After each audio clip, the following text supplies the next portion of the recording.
Szeretettel üdvözlünk mindenkit az Agrohof YouTube csatornáján. Itt a Farming and More videósorozatban beszeretném mutatni nektek ma 2 ágdaraboló gépet. Itt van előttünk az Ardenburg Brenzel 120-as gép és az Arpal AM 120 TR. Zolival úgy gondoltuk, hogy érdekes lenne, hogy meséljünk nektek, mi az, amiben hasonlít ez a 2 gép, és mi az, amiben annyira különböznek, hiszen szemmel láthatóan is ez egy teljesen más kategória a gépet képeznek. Mit szólnál hozzá, Zoli, hogyha mesélnél, mondjuk te az Ardenburg Brenzel gépről, én megmesélnék az ügyfeleknek az Arpal gépről. Miért szimpatikus neked ez a gép? Rendben, kezdjük ezzel. Nekem miért szimpatikus? Például méretben sokkal nagyobb, súlyban is sokkal nagyobb, teljesítményben is sokkal nagyobb, mint az Arpal. Viszont észrevetted, hogy mind a 2 gépnek az elnevezésében benne van a 120-as szám. Számomra ez azt jelenti, hogy mind a 2 gép képes 12 cm-es fákat darabolni. Miért lenne a tiéd úgymond érdekesebb, hiszen az én gépem is ugyanazt tudja teljesíteni, mint a tiéd? Valóban, de ez csak akkor tudja a te gépet, ha megfelelő erőgéppel használjuk. Ha legalább 70-80 lóerős géppel üzemeltetjük, azért ekkora kis gépeket nem szoktak ilyen nagy teljesítményű géppel mozgatni, üzemeltetni, működtetni, ehhez inkább hát az a 25 lóerő, ami jár. Viszont én hozzátenném, hogy sokkal gyakrabban, meg sűrűbben találkozhatunk olyan ügyféllel, akinek is traktorja van, és kisebb gépre van szüksége. Nem mindenkinek van nagy traktorja, vagy van lehetősége ekkora gépet mozgatni.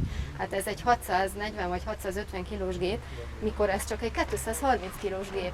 Szerintem az enyém egyszerűbb és könnyebb gép, és sokkal könnyebben úgymond nyújthat segítséget egy nagyobb kategória ügyfeleknek. Való igaz, ezt aláírom, ez a gép inkább magánszemélyeknek, kisgazdaságoknak alkalmas, hiszen ezt az Ardenburgot nem lehet egy kis traktorral, egy kis kompakt traktorral üzemeltetni, ehhez komoly erőgép kell, hiszen a 650 kilóját egy kisebb traktor fel sem tudná emelni, nemhogy még működtetni. Így igaz, viszont amit észrevettem, hogy az én gépemben is 6 kés van a belsejében, a 6 késnek köszönhetően darabolja a fákat, 8 és 18 cm-es darabokat dob ki magából. Ide lehet 2 darab zsákot csatlakoztatni, és ennek a karnak a segítségével ezeknek a zsákoknak a töltése történik. Ami érdekes, hogyha megtelik az egyik zsák, átváltunk egyszerűen a túloldalra, és elkezdi tölteni a másik zsákot, és meg se kell állni a munkából, folyton lehet dolgozni. Ráadásul elég jó teljesítménye van ennek a gépnek, hiszen 6 köbméter/órát képes ledarabolni. Egyébként jó, hogy ezt említetted, ezeket a funkciókat az Ardenburg is tudja, látszik is a túloldalán, nagyjából ugyanaz a funkció, a jobbra-balra, a kar jobbra-balra mozgatásával a zsákok ürítése szabályozható.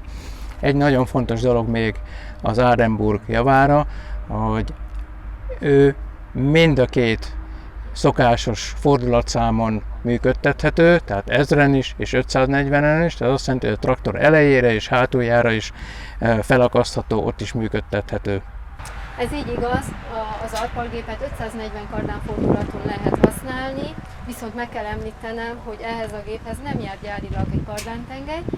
Ez megadja viszont a szabadságot az ügyfélnek, hogy olyan kardántengelyt csatlakoztasson a gép és a traktor közé, amilyent éppen szeretne. Az Ardenburghoz viszont gyárilag jár egy csúszókuplungos kardántengely. Ez a csúszókuplungos kardántengely igen biztonságos üzemeltetést eredményez, nem teszi tönkre a gépet, az sem, ha esetleg egy nagyobb ág, egy nagyobb fadarab megakasztaná. Olyankor kardántengely old. Szerintem, hogyha egy picit is felkeltettük a figyelmeteket ezekkel a gépekkel kapcsolatban, én azt javasolom, vagy azt szeretném mondani nektek, hogy keressetek minket bizalommal, látogassatok a weboldalunkra, vagy hívjatok minket. Kövessetek minket a Facebookon, Instagramon és a YouTube csatornánkon. Addig is nagyon szépen köszönjük a figyelmeteket, én el szeretnék köszönni tőletek. Rózsa Andrea voltam. Angeli Zoltán vagyok. A viszontlátásra!